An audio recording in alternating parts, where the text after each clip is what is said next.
But what's she going to do in Europe alone? Work? Where? Can she work remotely? Yeah, I guess. Get an Airbnb somewhere. Somewhere. Fucking the wedding's in Italy. Weddings in Italy. Go to some cool little town in Tuscany, and Oh, great. I know how this story ends. Welcome back to Oops the Podcast. All right, lots to unpack here. I got something for you. Please, Julio, I don't know where you came up with that idea. Dude, this guy was a huge turkey. What is this, Japan? Which is Yeah. one of the reasons why I hadn't told you about it. No, and I also just assumed you were saving it for the pod if you were going to tell me, Yeah. which of course you were. Oh, But- yeah. Hey, everybody, welcome back to Oops the Podcast. Giulio Gallerati, joined by Francis, Ryan, and Chris. We are doing podcasting, and we're here. And that is all. Yeah. How are you feeling, Francis? How are you? I'm solid. I have been working out more, Nice. which I had not been doing much of. And it's amazing how directly it correlates to improved mood, sleep, purpose, everything. How's your beautification journey going? Are you back to square one? I don't know. I think part of it, it's all to some degree. What's the word? When you placebo. I don't know if this is the right application of that, but what I'm going to say is that I get by it. working out more, I think I look better. Yeah. Even if I look exactly the same. Right. And you probably do look better. Maybe. You know? Maybe. But boy, oh boy, I'm doing these workouts that it's this one class in New York called Fitting Room. With the PH? FHITTING. I just made up a thing that doesn't Fitting room exist. with The fitting room with a PH. Yeah. All right, so fitting room. Well, I'm doing that, and I remember I used to go do Fitting Room as sort of a low-key workout when I was in my 20s. And now I do it on a Monday, and I find it so hard that a lot of the time I can't work out again for the rest of the week. Wow. And I think that that's counterproductive. Really? Yeah, if I'm so sore that I'm only working out one day a week because of how hard that one workout is, it's much better for me to work out half as hard 4 days a week. But okay, that makes sense. But my thought to that would be wow, I'm so sore because that was such a good workout. Therefore, I broke through to a new boundary of something. Is that wrong? There's no world for me where working out one day a week, even if it's the hardest workout ever, is better than working out 3 or 4 days a week. Yeah. But I'm doing it, and I'm gonna do it again today. I'm sore. I was the only guy in the class the other day. I love that, dude. I don't know how I feel That's about dude, that. that's my shit. I'm always the only guy in the class. Shout out New York Pilates. You'll see me there soon, fucking crushing it. Dude, it's sick. And I think that there's a secret to that. Girls know about the good workout classes in this weird way, dude. Yeah. And sometimes the shit they do is harder for guys, which makes it really good. Yeah, probably, but I don't know. They're all it's hard not to feel like a creep when you're the only guy at the workout class. Dude, I don't know. For me, it's just hard to feel like you're not gay. You know what I mean? I feel like everybody just assumes I'm gay in the class. Well, I wouldn't mind that. That would be probably better than what I feel, which is that I feel like all the women are keeping a watchful eye on my watchful eye. And there are mirrors everywhere, and there's so much bending over, and everyone's wearing these tight pants. And, I just don't feel great. Yeah. In there. Yeah. I feel like it's very hard to keep your eyes, even if I am keeping my eyes to myself, I worry that they think I'm not. Well, dude, I'll tell you what, man. Being that I just assume they all think that I'm gay, I will tell you this. I can look because I'm just one of the girls, dude. I never feel weird about looking. Yeah. I don't feel like someone's going to catch me because they just assume that I'm not attracted to women. There have been some major TikTok trends I've seen recently secondhand where it's women at the gym documenting how creepy guys are to them. Oh, I've seen that too. But it's usually guys talking to them or trying to teach them how to do stuff. And they don't like that. Yeah. And it's made me very self-conscious about myself being in workout situations around women. But do you talk to random women? No, when you I work don't out? say a fucking word, Yeah, and you're I good, don't look dude. at them. But I just still feel, I don't know. I feel like I'm part of the problem by being there. Yeah. No, yeah, you shouldn't be talking. I mean, listen, dude, but it's okay to like, where else are you going to meet women? I've heard people in LA be like, that's the only place, like before dating apps, that was the only way you could meet women was at the gym. Interesting. That's what I heard people. So it's like, listen, you can't, if a guy comes up to you and is hitting on you, I mean, Well, that's so- not necessarily a crime, No. you know? Do I need to establish at the beginning of the class that I'm not there to meet women? You Should just I need to just- be a little gayer, dude. So should I tell them all right off the bat, just so you know? Because I take my wedding ring off because we're doing weightlifting shit. We're throwing kettlebells around, and I'm concerned that with my wedding ring on, it will jeopardize the integrity of my grip strength. And one of these kettlebells is going to fly into the skull of one of these diminutive women. Next thing you know, not only, am I a creep, I'm a murderer. Are you saying anything to anyone? No, I don't talk to them, except for this one moment, which I hate. I hate this moment in the class where we all get through this really hard circuit, and the instructor says, give your neighbor Oh some my encouragement. God, I hate it. And they make me high five the woman to my left or right, and I don't want to. I hate it too. I don't want to touch them. I want nothing to do with them. It's the worst thing of all time. Sometimes, like, I'll do it though. Do you do it? Yeah, because they're reaching out. They're trying to do it. Oh, that's interesting. You need to initiate it because sometimes the person next to you feels obviously extremely uncomfortable also. So, good. This is a good way I've found to do it. Now, granted, if they're making you physically touch each other, that adds another element to it. But this same theme can apply. If they're like, yeah, you did, like, tell your neighbor, give them some encouragement. Just be like, we did it. Oh man, that's cheeky. We That's did it. cheeky of you. We did it. I don't know. That is classic Julio. It's pretty good. That's you though. You can pull that off. You don't think you can do it? I don't know. It's I'm not very really Colorado-y. sure if the sort of wry recognition of accomplishment is one that I can pull off as well as you can. But I will say, man, the other issue that I have is that this class is often filled with regulars who have a good relationship with the instructor. That's what I was going to say. That could be your key here is getting in a relationship with the instructor. They're slinging inside jokes to each Not other. a sexual relationship, Chris. They're making these, they know a song and they come on and they're like, woo! There's a lot of wooing going on. And they woo? Yeah, there's a lot of wooing. I don't like that. I hate wooing. There's, happy 1st of May. Give it up, Libras or whatever. It's going to And be then like May. there's Taurus, 3 women. Taurus is Shout out to sorry. Hans. Taurus. There's 3 women in the class whose birthdays are in May, and they're all excited that it's their star sign or whatever.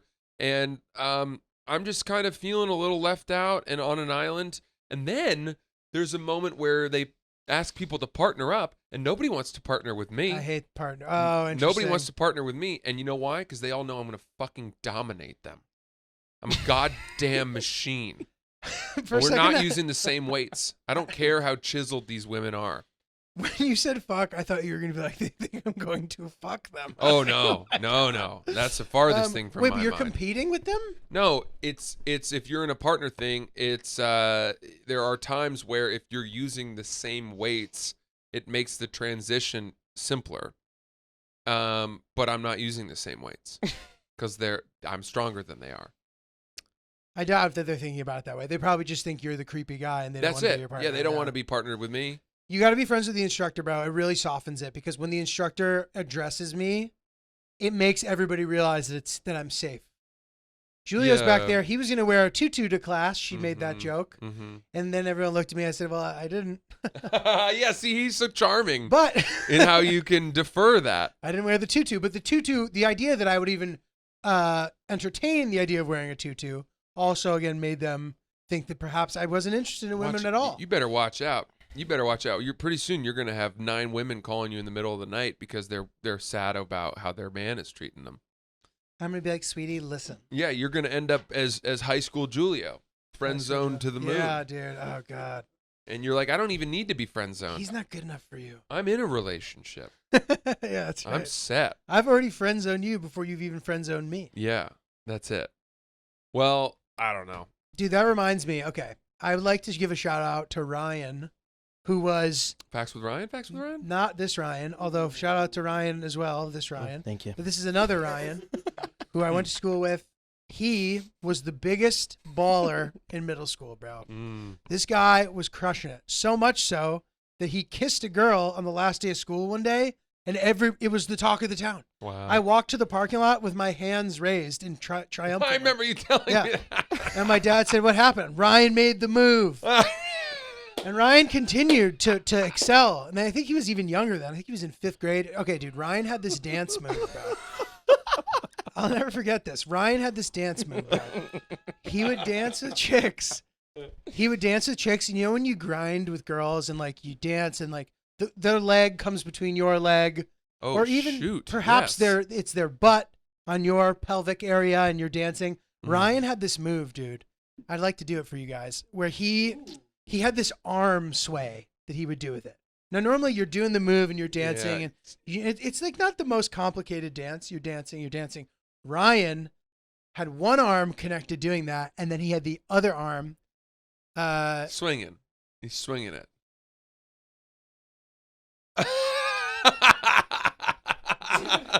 He's gently treading water. The way that the arm had this flow to it, bro, where I'm holding the mic and I can't do it, but it was unbelievable, dude. Everybody would watch him and be like, this guy's the fucking GOAT. And that was in 5th grade? Well, no, the grinding began in 7th grade, but then there was this girl who he met from this like fancier town, and we went to like one of her dances, I think, and he brought me and our other friend, and he was just doing the arm. Wow. He was doing the arm on the dance floor, dude, at this other school's dance, and it was fucking fire. Wow, I like Ryan. What an inspiration. And he's a great guy, dude. Is he still? He's still a great guy. He's a very nice guy. He was my next door neighbor. Dude, this is how he broke the ice, dude. This is GOAT level shit. He came over to my house the day he moved in next door, knocked on the door, and said, I would like to play with my new friend. Oh. Wait, and you weren't friends yet? Never met the guy. What? The realtor must have told them, there's another boy next door who's the same age as Ryan. Dude, some kid with that much riz, I'd be afraid to let in my house because I'd be thinking he's going to bang my mom. But he was like 6, dude, when he did this. I know. I don't think it matters. Yeah, he's smooth, bro. He was smooth. So anyway. That's nuts. The move, bro. The move. So I was thinking about that the other night. I was like, man, the arm. And I was doing it in the apartment. I was shadow dancing with somebody, and Hillary said, what are you doing? And then she said, you love dancing. You should take dance classes. Do you want me to sign you up for dance classes? I became shy. I said, no, I don't want to. But anyway, I began to tell her about the arm. And she was like, it's very nice, honey. It's very nice, honey. Here's a question. Have you ever danced with Hill Dog in your apartment, just the two of you? Yeah. Where? Specifically, I don't remember. And I don't remember if it was one of those Julio's being silly and Hillary's like, haha. And I don't think we were necessarily both actively participating in the dance itself, but we were both agreeing to dance. Does that make sense? Have you guys? Oh yeah, we have. Yeah. It's fun. Yeah. But we'll do different types. We'll have some fun ones, some goofy ones, just goofing around. Usually we dance in the kitchen while we're cooking. That's a nice place. That's a good one. The cooking gets the dancing going because we got some music going, and then we start dancing. That's a good one. But we've also had somewhat, I think, more romantic dances. But I will say that one time we tried dancing, and I don't know why this happened, but we didn't have any real music going, and we were sort of slow dancing, and it was really uncomfortable. Did you start going, no, da, da, da, da? No. Chris, what do you got over there, pal? Dude, you should take salsa classes so you could dance along to all your favorite music. Yeah, you bro. should Are be you doing kidding that. me? I know, There's but Spanish language music. I know, but the Spanish language music, I don't necessarily know that the traditional salsa dancing is as applicable. Is it? Yeah, Is but that you naive can of me? you can I can do a remix more it. modern version of it for it. That is true. But you have to learn the basics first, so then you can. Yeah, a little SLM. Yeah. Hill Dog was a very accomplished dancer as a youth. Ooh. Wow. And she has all these videos that I'm supposedly not allowed to see, but I'm feeling like I'm close to breaking down that barrier where I'm going to be allowed to see them. Where like the people who have them will just send it to me and realize she's being unreasonable. Oh, okay. I would like to see those. Man, that reminds me. One time I was seeing this girl who was a very good, I don't know, child musician, singer kind of person, musical theater. Mm-hmm. And one time we went over to her apartment and she had been watching old tapes of herself singing on stage and she put it on for us and kind of wouldn't stop it. That's tough. That's a tough personality I think type. she thought we were both into it. And it was hard for me not to tell her I'm attracted to the adult version of you, not the child version of you, which you should be grateful for. So how old was she when she was showing you this, and how old was she in the video? Oh, I mean, we were probably both in our mid 20s, I guess. Okay. And then she must have been 11. So what was the point of her showing you? Were you guys dating? Kind of, yeah. So, and you weren't interested in this at all? No, of course not. Why would I give a fuck about her Because you're childhood? sharing, you don't care at all. I mean, no. Did she make you watch for a long time? Yeah, a long time, Okay, bro. okay. So An like hour. multiple songs? An hour, yeah. To the degree where she would say this next song, and I'd be like, "What? Really? You're gonna do it again? More? Mhm. I don't want this. I don't want this." That's really funny. I'd be happy if she were to sit down at a piano and start belting songs in real time, little live music as an adult. You guys do a duet? No, I don't think we ever really had a piano. Although she was actually, You were working as a We must have- waitress yeah, in we a must have had a- cocktail bar. yeah. I'm trying to think if I've ever sung a duet with someone that I was seeing, and I don't know that I have, Yeah. to be honest with you. might That be seems a slightly little weird. extra. One of my favorite memories, one of my cousins was apparently like a beautiful singer. Like I had nobody knew. So I actually don't recall how good she was, but in the moment I recall everybody thinking, wow, we didn't know she could sing like that. And with this joke that she can't live down, which one of the reasons why she can't live it down is because for some reason it makes her embarrassed, which makes everybody continue to do it. Mm. Self-fulfilling prophecy. But she started singing like something from like Aladdin, like one of the Jasmine songs. And one of my aunts began crying. So the joke is that she brought our aunt to tears with her beautiful voice, and she still is annoyed about it. Wow, It's that's a transcendent It's a pretty good voice one. on that cousin. It's a pretty good one. So, dude, on the weekend where it rained a ton, I did something pretty fun, which I enjoyed. So Oh. it was a Saturday, Okay. and we're having a lazy Saturday. I had late shows, whatever. Mm-hmm. And I'm in bed, I'm reading, and I'm like, you know what? Hillard starts to doze off. And I'm like, I live close to MoMA now. I'm going to go to the MoMA. Wow. I signed up for a library card because that's a hack to get free admission.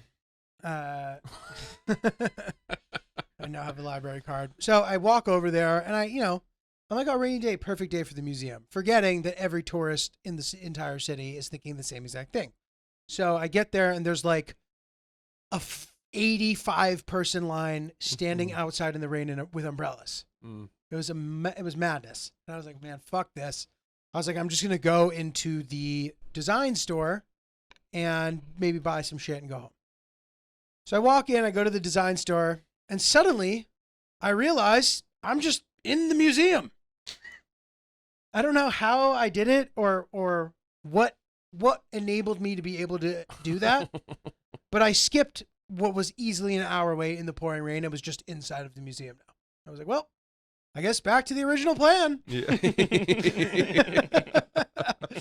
Now, the museum was so crowded that it was like kind of unpleasant. Where is the MoMA? I thought the MoMA was in meatpacking. No. The Whitney's in Meatpacking. That's what I've been to. MoMA is in Midtown. It's in the 50s, between 5th and 6th. Okay. And dude, it was so crowded that it was like hard to enjoy it, to be honest. But it was still cool that I was able to kind of weasel my way in. Mm-hmm. It's funny. It was so crowded, bro, that there's a lot of people not really respecting your personal space. Mm-hmm. And I actually saw this one group of kids, not kids, maybe like college age kids walking toward me. and the kid is turned around, but is continuing to walk directly in my direction, and he's on a crash course with me. And I can choose to move, but I'm like, I'm taking this guy down. Oh boy. I'm taking him down. I'm not slowing down. I'm not easing the blow. I too am going to be as unaware of where I'm going as he is. I don't mind that at all. And then I'm going to lock eyes with him, and we'll see what happens. Mm-hmm. Granted, I'm twice this guy's size, so Nice. it's not like I'm not being particularly confrontational. More passive aggressive, ultimately. I'd just say aggressive. We collide. He turns around and goes, "Oh, dude, I'm sorry." I go, "Watch where you're going, buddy. You said that? Oh, Yeah. Spicy. Watch where you're going, buddy." Wow. And you saw this coming, and you wanted it to happen.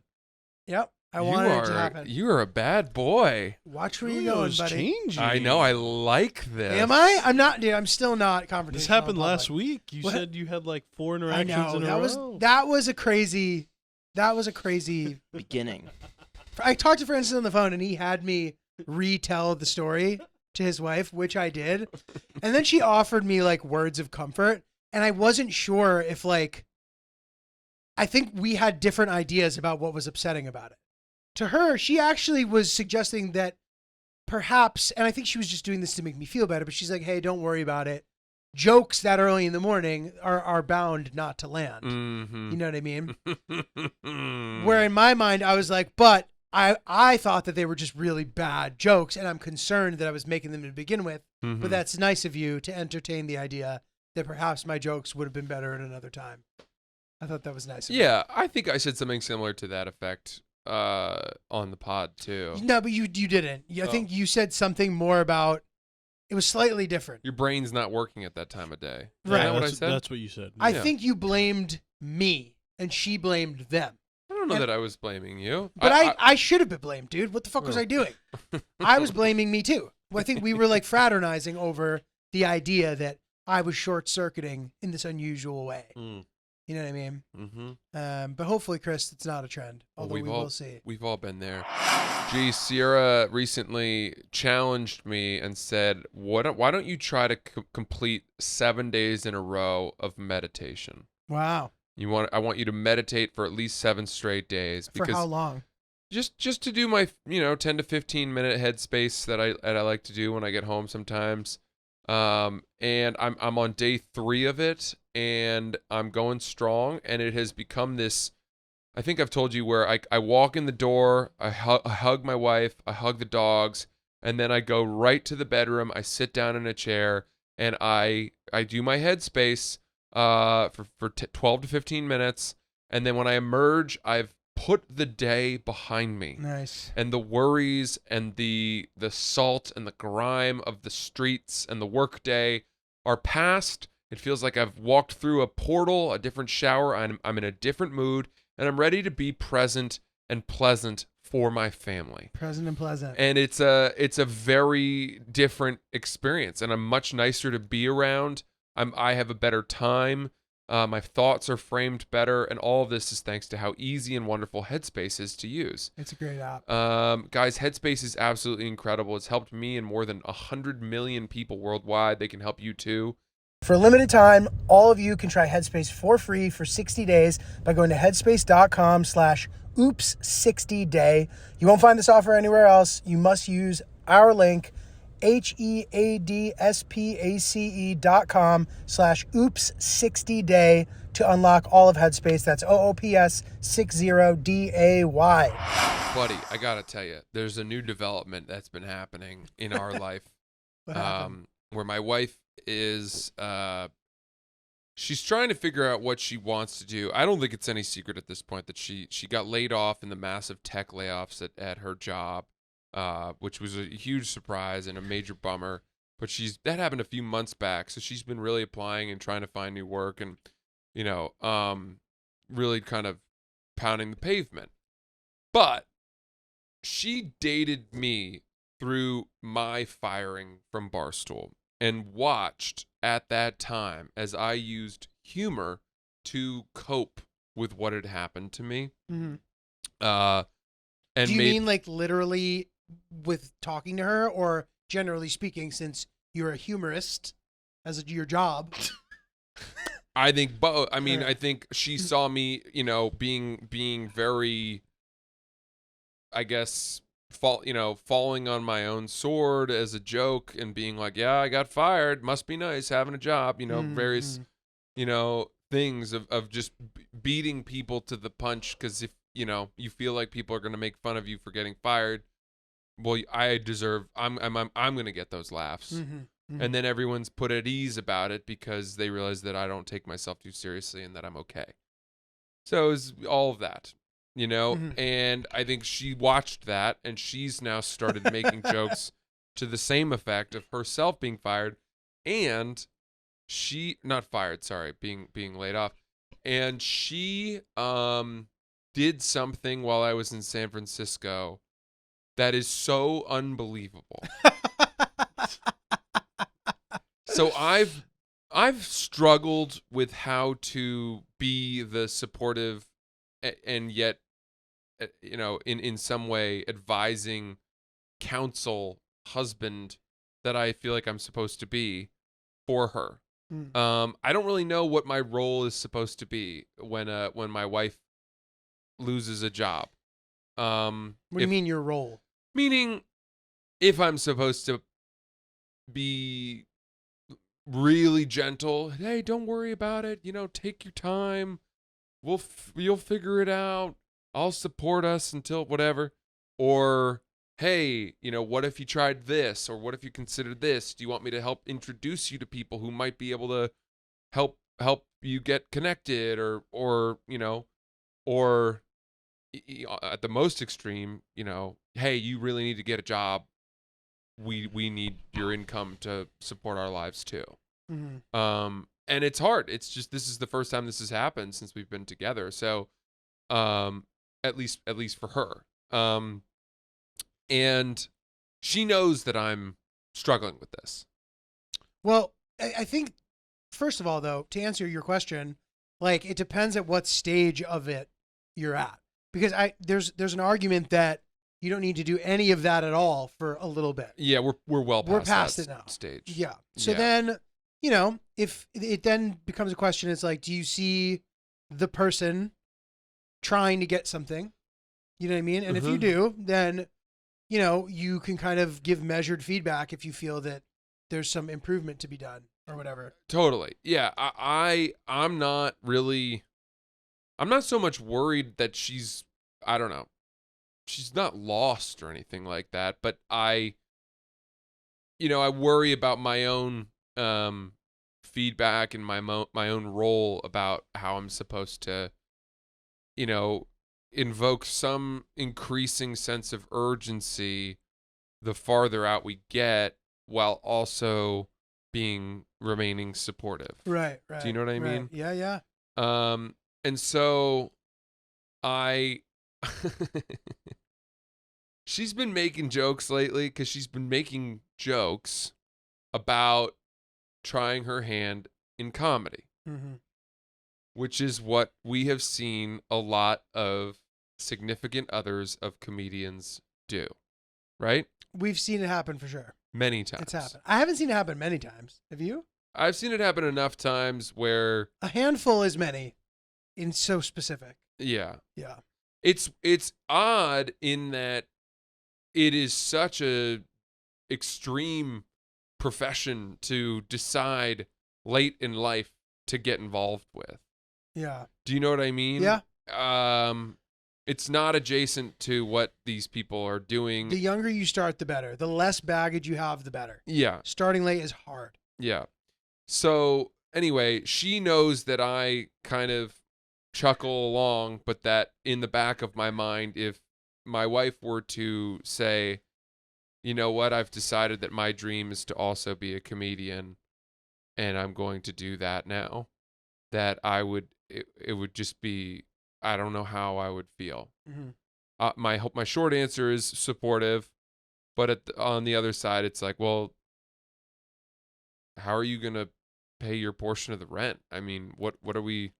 If you're a comedian, I didn't make money in comedy for like 6 or 7 years. I made nothing. Yeah. I made like $2,000 a year for 5 or 6 years. Yeah. So then would I be supposed to tell her that she needs to get a She needs to go work job? she needs to go work at the coffee shop. Yeah, exactly. But also, like, I think you shouldn't be thinking of it as telling her to do things. I think that would make it easier. If you're Yeah. like, should I be telling, you know what I mean? Like, No, I it should know. all be a discussion. I know you don't mean it that way, but like, What if she starts asking me for, look, all so of this. question though, quick. So she got severance, right? Yeah. And I think that there's a point where, like, when the severance runs out, if you don't have a job anymore, or if you still don't have a job, I mean, that is when you can turn up the meter. I guess you're right. You know, Yeah. as long as it appears that time is being spent, efforts are being made. Yeah, right. There's a little bit of urgency, and it appears that there will be an opportunity before the end of the severance period. That is how I have approached it, Yeah. and I feel safe in knowing that I've handled it pretty admirably. I don't know. I don't want to give myself credit. I have followed the correct Protocol. line up till now. So the comedian thing brings up an interesting question though, because it's like, okay, they do this job, right? Now, it could be unsettling if the person is then kind of suggesting that they might want to pivot in some way. Mm-hmm. What if I did this? Or I'm thinking about looking at a new industry. Yeah. Or maybe I'm going to start my own thing. Or maybe, like, any variable is potentially unsettling for the partner. Anything that suggests that there's going to be a big step back in order to take steps forward eventually can feel heavy. Yeah. I can imagine. I agree, and to add, look, it's challenging because how dare I, if she decides that she does have a dream and wants to pursue that, as someone who did that, how could I, of all people, tell her, no, our life requires certainty and grounding, and this is not the time for leaps of faith as we talk about trying to start a family and stuff, and our cost of living is rising. I just feel like I could never say that. Mm-hmm. But it does add lots of anxiety to my life, where I get the sense that I will have to shoulder a larger portion of the financial burden of supporting us if she were to do something less certain in terms of a salary and stuff. It's also not that hypocritical because you guys didn't, first of all, when this happened to you, you weren't married, you didn't live together, and you guys were new. You weren't like, Right. Hey, can you support me? Right. That would have been absurd at that time. So now it's different. And it's not sounding like she's even asking you to do that necessarily. You know what I mean? But I understand that, the idea of, well, what if it gets to a point where that is a reality and that is a discussion that's actually being had, where it's like, you now, despite your, all the progress you've made, it feels like you're at net zero because. Yeah. I think what I said was that if that does happen, then we are together going to have to make major sacrifices about our decisions, about what we buy and spend, and I'm willing to do that with you. I'm willing to sacrifice major parts of our life for you to have this flexibility, but just know that it's going to mean we're going out to dinner less, that we're taking fewer trips, that we're doing, we're just going to have to button things down, and I'm willing to do that. You're staying at the La Quinta next summer. Right. Right. So, in light of all of that baggage, that mental sort of neurotic pathway I find myself on, she decided over the weekend. I had said, why don't you use this weekend with me away to really focus on what it is that you want to do rather than what you feel like you should do, and try to clarify your vision and your approach to what it is you would want to do professionally. And she made a video, and I'm not going to tell you what the video is yet, but she sends me the video, and then she says, I think I'm going to go all in on TikTok. I've spent this weekend, as you said, really focusing on what it is that I feel like I want and what's right for me. I think there's a lot of opportunity in that space. for the type of things that I want to make, and this is what I want to commit myself to. And I watched the video, and it was a 1 minute 30-second video of her air drumming to a song. Just air drumming with the camera like right here, but just not even on beat, just like just sort of lip syncing and air drumming in our living room. Just no cuts, no fanfare, no bells and whistles from an editing perspective, just pure point of view air drumming. That was terrible. It was terrible air drumming. And she sends me this. And I wrote back, wow, that sounds great, before I'd even watched, because I was walking with Lil Sass in San Fran. So I just read the messages and I was like, wow, that's great, really cool. And then I watched a few seconds of the video and I wrote back, is that your first TikTok ? And she goes, yeah, I mean, it needs a little bit of a zhuzh up. And she goes, it's too bad you're not traveling with Ryan this weekend, because I was thinking I might ask him to throw a little of his editing magic on it. And I'm like, okay, I'm 30% sure she's kidding. I'm 30% sure she's fucking with me. But this is a sophisticated step up of gaggery. Bro, she crushed me with this. I spent that whole time walking like, is my wife spinning off the face of the fucking earth? Does she actually thinks this is good content and that this is her career, and like that she can ask our editor, whom we pay, to like fucking touch up this bullshit? And like, is she thinking she's going to become a TikTok influencer? Dude, that's funny. That's insane. That's I'll show you guys the video when we Well, how did she reveal that she was fucking with you? I spoke with her on a FaceTime later, and she was howling laughing about it. That's great. Howling about it. And it was really funny. It was really funny. She fucks with me. And she's really learned funny. how to fuck with me in a very subtle way. And I do appreciate it. It bonds us. But on the other hand, I'm like, all right, that's funny. Now fucking get on LinkedIn. Let's go. Why don't you dust that resume off and stop working on your jokes, Dude, that's very good. Yeah. That's very, very good. So. I have a question for you, actually. Well, a couple of questions. First of all, let's do a significant other question first. Hill Dog is in an interesting predicament.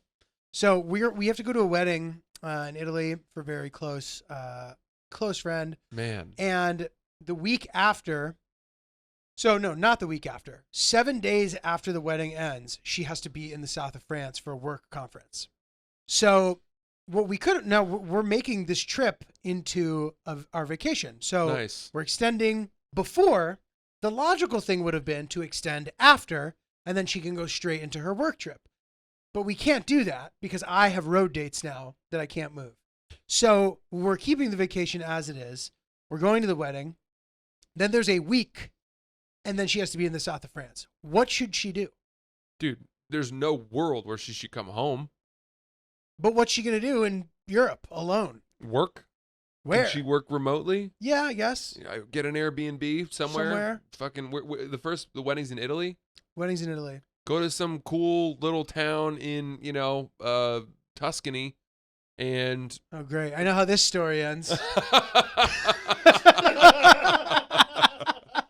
Can I get anything for you? I met this beautiful car mechanic who, when my little Fiat broke down on the road, That was one of Ashley's story about the drivers. Yeah. About banging the driver was very, very funny. Yeah.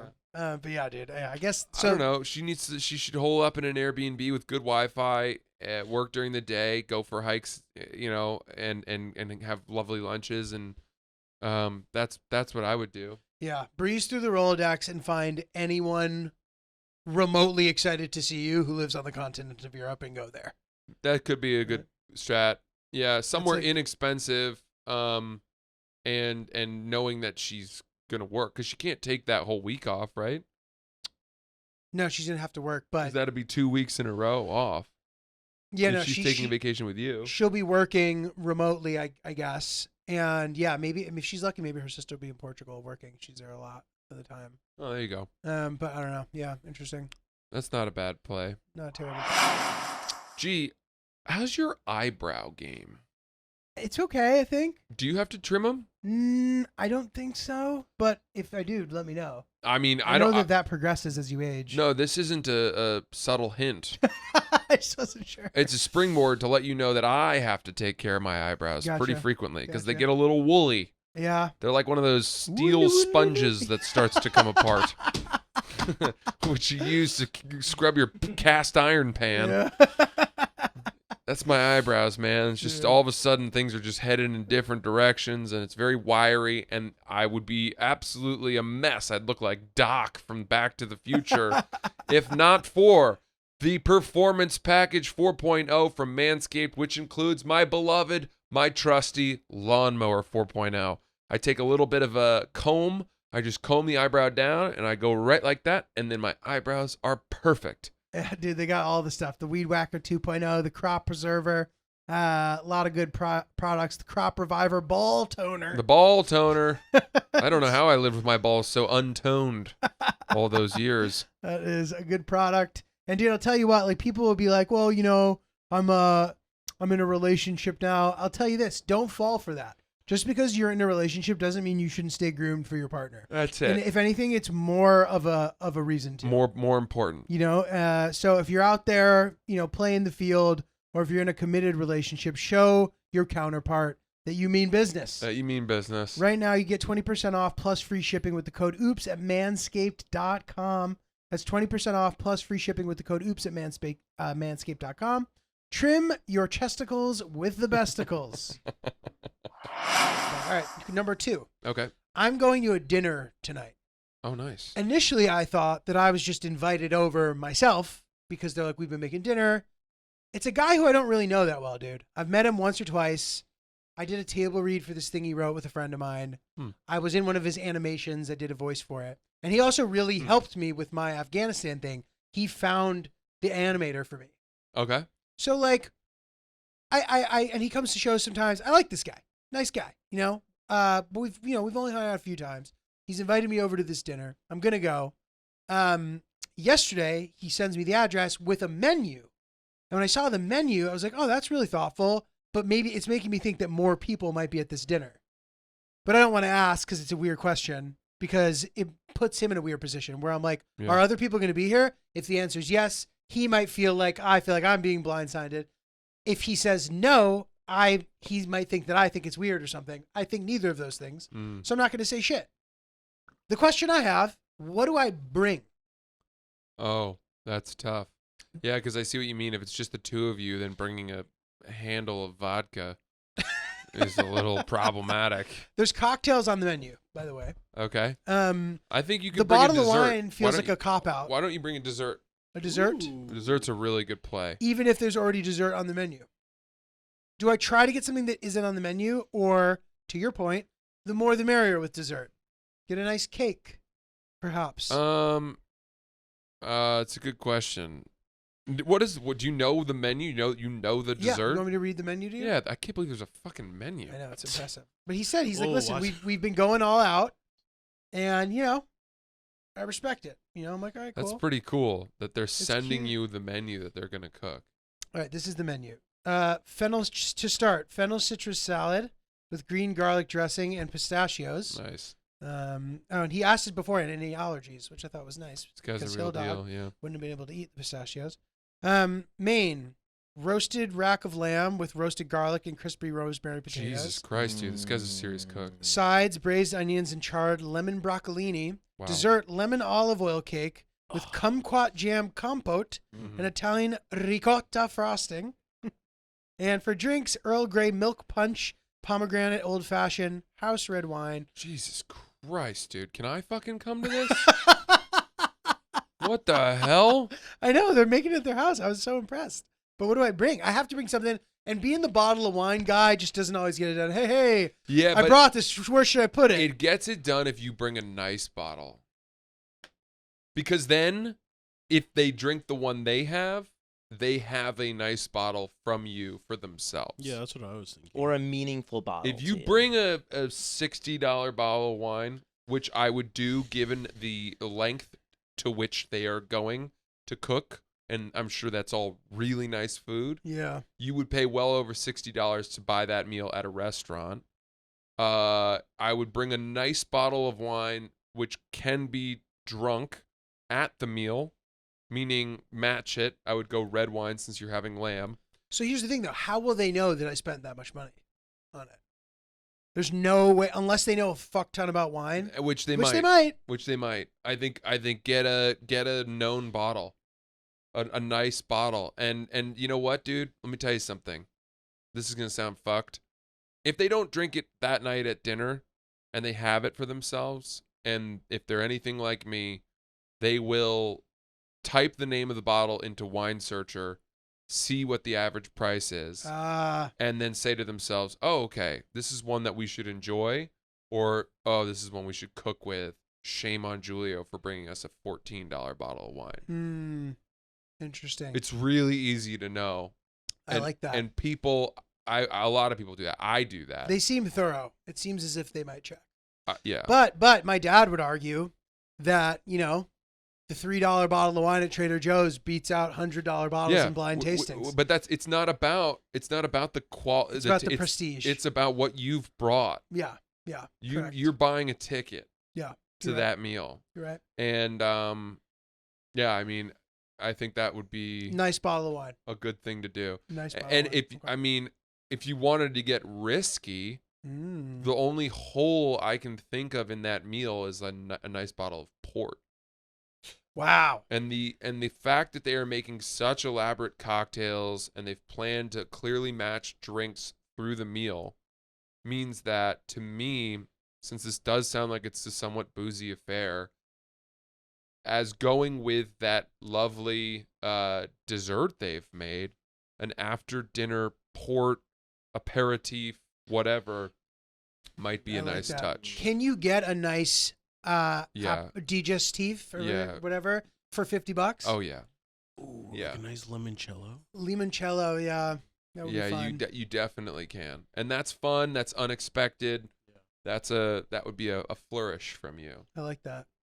That's and a it's nice also gap you're filling. my people. And you were thinking about it too, You weren't just like, here's a bottle of wine. Yeah. My Zia Louisa, she make it herself. My Zia Louisa does make limoncello herself. That's I guess. I wonder. Do you have relatives who make limoncello, Chris? In Italy, yeah. Dude, I went to a really charming Italian restaurant near my apartment that was like very unpretentious, very like affordable, and there was a lot of like, I don't know. It was very chill. And the food was like good enough. And there's a guy playing the piano who was like not that good. And it was funny because despite the fact that everything about the experience was mid, it still felt like the most wholesome, nurturing. I'll go back for sure. Cool. He saw a baby and he was like, "Twinkle, twinkle, little star, how I wonder." And then he just singing the hits. Yeah. Rocket Man. Oh, Lord. That's the type of music he was playing? He was singing like Billy Joel, like type of vibe. Ugh. I know. But I loved it. I guess. That's a little over the top for a nice Italian restaurant. But quickly, guess what I saw in the San Francisco Delta Lounge? What? They had a live jazz guitarist. Wow. Buddy, it was a treat. That's sick. That is a touch that was quite nice. Dude, should we go to jazz sometime with our ladies? I would do that. I would Yeah, love that. hell yeah, I would do that. We could go. There's a couple of different ways we could do it too, dude. Amman has a jazz club in it. Oh golly, that we could go to. I forgot that place is here. I may have a membership in there now. What? I know. You got to be a member? No, so for the jazz club you don't. I just wanted to boast on top. I want you to show. boast. We need boasting about. I'm hoping nice that I'll things. be able to extend the spoils to my personal circle, but we'll see. I'm gonna have to try to milk that. But however, the jazz club we should go to, and there's also a really sick jazz club around the corner from my apartment that there's a line down the block for every single night, which suggests it must be good. But I love jazz, dude. The only one I know is the one in Greenwich Village, which feels touristy. Oh, interesting. Blue It's Note? always The Blue Note. Yeah. I'd like to go to one that's more off the beaten path and Yeah. unknown. Do you know that I used to play a lot of jazz? I believe it. That's what Yeah. when I switched to guitar in, I don't know. Do you do jazz piano too? No, jazz guitar Got it. was what I focused on in guitar, and then I came back to the piano. But yeah, I was in jazz club or jazz band rather in middle school, and continued to play some jazz guitar through high school. Francis is quite talented, people. Well, FYI. when you A grow up man in of Maine, many abilities. there's not a whole lot to do, so you have to find things to do. Yeah, when you're crushing those many fucking skulls on the lacrosse field, you need an outlet for peace. Exactly. Exactly. Yeah. Piano lacrosse guy 69. Dude, I got a good one for you. So a friend hit me up asking about when my next show in the city was. Yeah. He goes, hey, when's your next show in the city? I'd love to come. I was like, oh, dude, sick. I was like, I'm at the Stand most regularly. You can look on the website under my name and it'll have all my shows for the upcoming week. He goes, sick. But do you know like of any specific ones? And I'm like, okay, yeah. I was like, actually tomorrow I'm there. And he goes, oh, LOL, weren't expecting you to say tomorrow, but I'll definitely let you know about the other ones. I'm like, yeah, just get tickets and come or whatever. Or let me know. Let me know in advance. Maybe I can help you. He goes, okay, no problem. Then he starts being like, dude, the show tomorrow's sold out. I was like, oh, yeah, it's sold out. I don't know, dude. He goes, is there anything you can do? And I'm like, yeah, I could murder 2 of the people intending to come. I was like, how about this? Why don't I tell the club to build a new building to I didn't say any of that to him, but I was like, dude, yeah, man, if I had known in advance, I might have been able to like do something. And in the back of my head, I'm like, there is a code red button where I can try additionally here. And the club will likely be like, I don't know for sure. There's usually a couple of spaces, but I don't know. You know what I mean? Yeah. There was more that I could do, but I didn't think that it was worth it in this situation. Right. This guy, I like the guy. We're friendly. We're friends ultimately. But I didn't feel like in this situation, with how much information I'd already provided, that it was worth it. Yeah. There was a way I could have been convinced that he needed my help. But given how vague all of it was, I said nothing. Yeah. Then one of my best friends, who potentially my best friend, like one of my best friends in the world, who is how I know this guy, calls me. And he goes, hey, what's up? He goes, so there's like no way you can help him? Oh, jeez. And I'm like, dude. And then I'm like weirded out that like he now is being called in. And I also think it's bizarre. I'm like, I'm surprised you're dying on this mountain about this. And he didn't even say it in a way that was like challenging me or rude. He was just asking. And I was like, I think he may have even caught me at a bad time. I'm like, dude, there's like nothing I can do, bro. Like the fucking show sold out. Like, what do you mean? Like, I could maybe if I had to, but like, dude, I'm going to have to move mountains for this one. And like, it's like potentially just not happening. Yeah. And he's like, all right, yeah, whatever, man, whatever. I see the guy at the show. He somehow got in. He got on the wait list. He gets in and comes and sits down with me after. And we're talking. I'm busting his balls about the things I already told you. I was like, yeah, I suggested I was going to murder someone. I told him all those things. Yeah. We're laughing. Turns out he's on a first date. If I had known he was on a first date, I would have done everything. Oh, interesting. If I had known, dude, I'm on a first date, I can finesse it for him. I know the comedian. He hooked me up. He talked to the people. I would do that for him in a second. I like this guy, dude. Yeah. I just think tomorrow? You didn't say tomorrow. 10 minutes later, it's sold out. I thought you didn't want to come tomorrow, dude. Yeah. You know what I mean? Yeah. So, like, he didn't tell me anything. If he's like, dude, this girl, she's coming, like, girl was cute, Yeah. I want to help him, bro. Right. So I'm joking. I'm like, I'm glad this ended up working out anyway. I was actually going to talk about this on stage and how, like, to make fun of you, basically, for the way you handle this, like, joking with him. Yeah. I think it ended up working out. They ended up hanging out more. But then I call my boy, and I'm like, dude, why didn't you tell me he was on a date? He's like, dude, you were so adamant about not wanting to help. Oh, golly. And I was like, he's like, all right, dude. And I'm like, that is so unfair. If anybody had mentioned the date, I would have immediately helped him. Yeah. I'm sorry if I gave too much detail. No. I felt like it was all relevant. Yeah, it's all good. Do you agree with my approach? Yeah. I think it's funny to hear how much more how completely different your mindset is when you learn that there is the potential to help a young man that you like, further a romance, a budding Bro, romance. if I can help a conversion, of course, bro. If Yeah. I can make your life better, sure. I just think that you're looking for something to do on Saturday. Yeah, right. And you didn't think about this soon enough. Right. And now I'm your assistant. I've now become your assistant. Yeah. So I gave you all the, it's not like I didn't give him any info. I gave him all the info and even offered to help. But when the show sold out, there's nothing I can do unless I know you really need this. Mhm. In which case I will try additional steps. That might not work still. Right.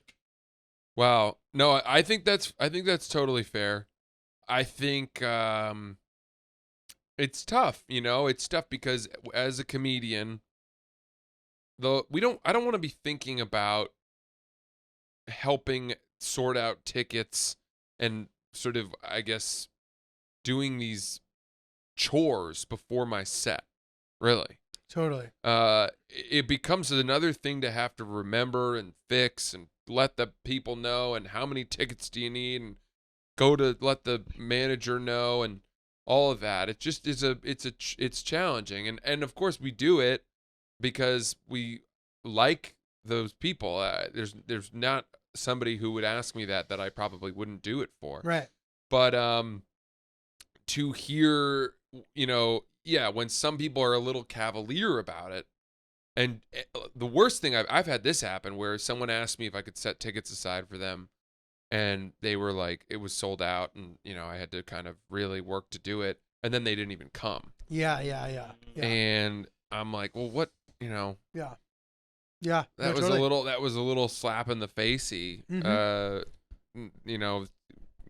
But There's a tier system. Listen, I'm a helpful person. It's not a burden for me, but there's also a reasonable expectation. Yeah. Where it's like, like, how much am I going to do for you? Right. And it's fine. Again, I don't mind, but in this situation, I felt I had done the appropriate amount with the information I had. Yeah, without a doubt. Without a doubt. Yeah. So this is another interesting one.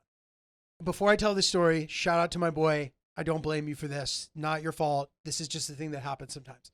So my friend's in town, used to be a comedy booking person, now has shifted industries. I'm still friends with him because I'm a real one. Fucking classic comedy person thing would be to never talk to this guy again once he's no longer booking. I like this guy a lot. He's a good dude. We watched the fucking Wimbledon final together where Federer lost 16-14 and my phone was on silent and everyone thought I was dead. We have... Because I watched the tape. Yeah. I love this guy. So he comes to the comedy club. He's like, I'm coming. Let's hang. I didn't know if he was just going to come hang or come to the show, but whatever. He brings a couple friends. Great. We're all hanging. He's with this girl who I think had met that night. I don't know who brought her, but she starts being annoying as fuck. She starts with the, why isn't it Julio? I'll give you that one. I'll give you the first one. Why isn't it Julio? Because it's Giulio. It's Italian. Oh, really? Oh, like Julia. Oh, that's so cool. If it ends there, literally no demerits. But then she goes, what the fuck? She goes, it should be Julio. You look also like you're Hispanic. Oh, God. And I'm like, okay, And then she starts going, Julio. Ugh. Julio. And like, Ugh. I'm like, dude, Jesus Christ. I start to literally just be like, just look at her and then just like, not even react. And then I'm like, great, I never have to see this person again. They come to the show, bro. I'm talking to Peter. I'm like, bro, how much do you want to bet that girl's going to be a heckler? How much you want to bet? He goes, oh, yeah. I'm upstage for 4 seconds. Julio! He immediately shut it down and he's like, you can't do that. And she didn't do it again. But like, I felt bad for him in that moment because that was beat. And I wasn't mad at him, but I was just like in a bad mood. And it was because of him, even though he didn't do anything. And I love him and it's not his fault. And don't hold it against him. Can't wait to see him again. But sometimes the way that things unfold sucks. Yeah.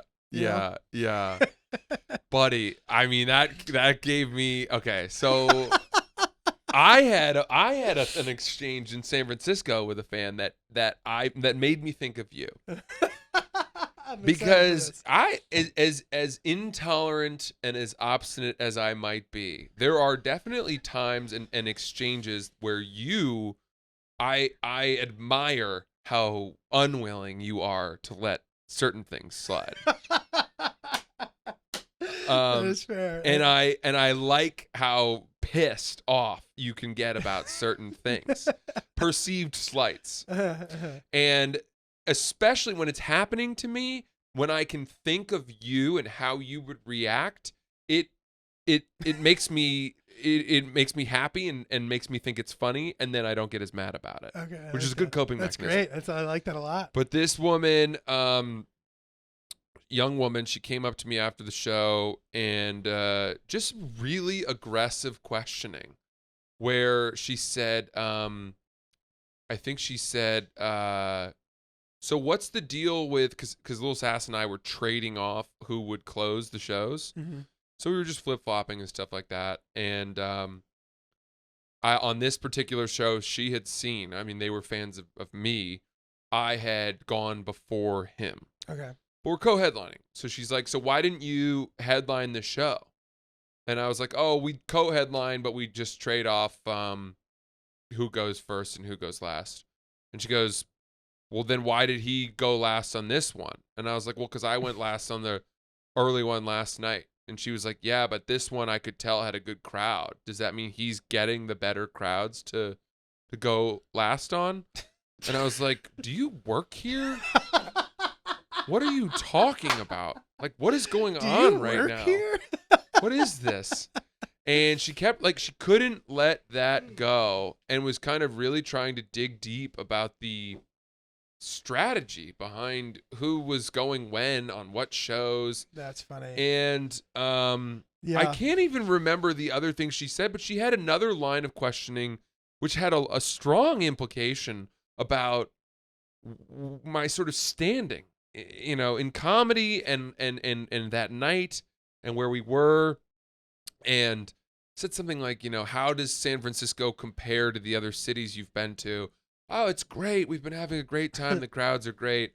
She was like, well, then why did you kick people out? And I was like, well, people were too drunk. They were being disruptive. She goes, does that happen a lot? I said, not really. And she goes, do you think it had anything to do with the way that you were performing? What the fuck? Oh my God. And I was like, I don't. Hey, Barbara Walters, cut it out. I think it had more to do with how drunk they were. And she goes, well, do you think that they were drinking so much because they weren't enjoying the show? Oh my God. I mean, it was like, it was so It's so antagonistic. strange and barbed in the way that she was needling with these Quite barbed. questions. Quite barbed. That I almost in a way respected it, and it made me think of you and how you would have handled it. So I would have shut it down probably pretty early. Pretty early. Yeah. But I would have given her five questions. Yeah. Why? Because to me, okay. Question one: Why are you going first and he goes second? Well, because we alternate. Oh, okay. The fair question. All good. Well, this had a better crowd. Does he get to do it on the better crowds? No, we actually didn't put that much thought into it. We kind of just decided before the weekend, before we even looked at the tickets. But that's a good question. Wow. Like, do you come to see a lot of comedy? You'd have that? You'd have that ready? Yeah. Wow. That's but diplomatic of you. But then at the point where it's like, well, why? Okay. Why did the people get thrown out? Right. You had really good, logical, straightforward answers to all this. Eventually I'd be like, what's happening? Are we good? Like, like these are really like angled and like sharp questions that are just like really negative leaning in like against my favor. Uh-huh. You know what I mean? Like this is not feeling good for me. Just so you know. Right. Right. And she'd be like, oh, I'm sorry. Like I didn't realize it. You know, I'm just curious about it. I'd be like, no, that's great. Like I feel grateful to do something that people are curious about. But like, you know, sometimes the questions come off in a way that like makes me like feel bad about myself. And now I feel bad because I'm talking to you. So just something you should be aware of. Thank you for coming. But I think that it could have gotten there. I try so hard not to get to something like that, to get to anything real. I don't want to be getting real with people I don't know. Yeah, no, I feel you. Because then you've let them in. Yeah. And the performance the allure changes, and you're this imperfect, vulnerable, raw, kind of insecure, blah, blah, blah, lots of judgments. There's a conversation happening for them on the Uber home where he's giving her shit. and she's saying, well, why did you bring me to come watch a pussy on stage? Yeah, he is a pussy. Yeah. And maybe they're not fans the same way anymore. They start a Reddit thread about you treating them poorly after the show. Anyway. It's real. And in my head, I'm like, but what if, but it's like logical. And the sad thing that I've realized is sometimes the logic just doesn't matter. No, it doesn't. And not necessarily in that situation, but you could do the greatest thing on the planet and somebody can like shit on it and say it's terrible. Buddy, logic has not been a trump card for a while now. Logic is on the outs. And I used to think logic will always win. But Truth is undeniable. If you present somebody with impenetrable truth and reason and logic, they must back down. They must. And that is not the case. It's just not the case. There's this phenomenon where people, when presented with fact, reason, and logic, they dig deeper. As though I've come this far, I'm pot committed to my side, and the only way out is to burrow even further into my entrenchment, into my ideology. It's what we experienced with the guy who said Ryan had stolen the booze. Mm-hmm. The booze cruise. Old Alky Ryan. Booze cruise for the ages. Rummy Ryan over here. That's nice. Ryan the Rummy. Anyway, great shows. Still love everybody. Appreciate you all. Facts with Ryan? You have a couple. So the creep situation with you being worried at the gym, potentially being called out. Have you seen Joey Swole on the internet? I feel like you and him would really get along. So if someone posts a video, a girl, she's working out, and there's a guy in the background that glances at her butt, and then she'll make him out to be an absolute creep. He stitches the video, and then he calls them out for, no, he's not. He's just I saw looking. that. I did see that. He does that a lot. Okay. So he would be a good defender of you. Okay, Joey Swole. Yeah, Good. he's an ally. He'd be a good person to have on, too. Mm. MoMA has a restaurant with a tasting menu at $250 per person, The Modern. I've been seen it there. up I hate there, to yeah. say I went when it was a lot cheaper, but I've been there, and Is it's good? really good. Yeah. And Barbara Walters had a daughter named Jacqueline. Ah, Jackie Jacqueline Walters. Good old Jackie. Yeah. Awesome. Cool. Guys, I will be at Charlestown, West Virginia, the Hollywood Casino with Old Sasquatch for a very fun night, very interactive night. Lots of fun with the fans playing blackjack and roulette and all kinds of fun stuff on May 12th. Tickets at francisellis.com. Then I'm in Spokane and I'm in Seattle, Tacoma, in the middle of July 19th and 20th. I hope to see you guys then. That's a Wednesday and a Thursday night, so come out for a little midweek fun. And then on to the rest of the tour in the fall. We're going to Washington, D.C. We're going to Boston, Providence, Toronto, all kinds of fun spots. All tickets are available at francisellis.com. Julio. Sweet. 25th, I'm in Boston. I think that show will likely sell out, which I'm very excited for. Good to be back in my own stomping grounds. And then Raleigh, Nashville, Atlanta, Austin this summer, and then some more stuff coming down the pipeline later in the year. So come out, check out a show, notjulio.com.